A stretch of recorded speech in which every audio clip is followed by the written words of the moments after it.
നല്ല ആവേശമുണ്ട്. സാധാരണ കോർപ്പറേഷനിൽ അങ്ങനെ തിരക്കിവിടെ ഉണ്ടാവാറില്ല. പക്ഷെ ഇത്തവണ നന്നായിട്ട് ആൾക്കാർ വരുന്നുണ്ട്.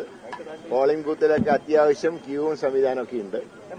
കഴിഞ്ഞ പാർലമെന്റിൽ തന്നെ ഞാൻ വന്നൊരെണ്ണം കയറി വോട്ട് ചെയ്തു. ഇപ്പൊ എനിക്ക് മുമ്പ് തന്നെ രണ്ടുപേരുണ്ടായിരുന്നു വോട്ട് ചെയ്യാൻ. അതിന്റെ തന്നെ അർത്ഥം നല്ലൊരു ആവേശം ജനങ്ങൾക്ക് ഉണ്ടായിട്ടുണ്ട്.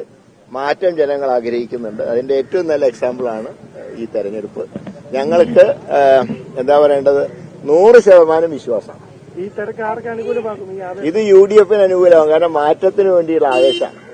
അതുകൊണ്ട് തന്നെ 101% UDF ജയിച്ചിരിക്കും. BJP സംസ്ഥാന അധ്യക്ഷൻ പറഞ്ഞതേ ഇന്നലെ കോടതി വിധി വന്നിരുന്നു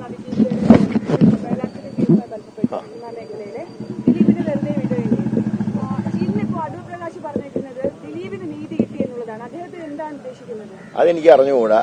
ഈ വിധിയില് ഞാൻ കാണുന്നത് നേരിട്ട് തെറ്റ് ചെയ്തവർക്ക് ശിക്ഷ കിട്ടി. പിന്നെ എല്ലാ വിധികളും പൂർണ്ണ തൃപ്തി ഉണ്ടായിക്കൊള്ളണമെന്നില്ല.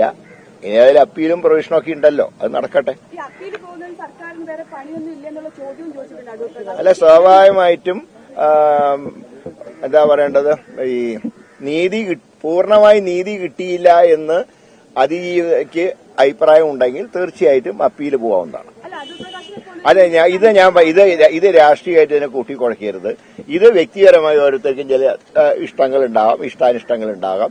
ഞാൻ ഇതിൽ കാണുന്നത് ഡയറക്റ്റായി തെറ്റ് ചെയ്തവർക്ക് ശിക്ഷ കിട്ടിയിട്ടുണ്ട്. ബാക്കി കാര്യങ്ങൾ അപ്പീല് വരട്ടെ, അപ്പോ നോക്കാം. ഞാൻ പറഞ്ഞല്ലോ, എല്ലാവർക്കും പൂർണ്ണമായിട്ട് തൃപ്തിയുള്ള ഒരു വിധിയും സാധാരണ ഉണ്ടാവാറില്ല. എങ്കിലും കുറെയൊക്കെ കുറ്റം ചെയ്തവർക്ക് ശിക്ഷ കിട്ടിയെന്നാണ് എന്റെ ഒരു റീഡിംഗ്.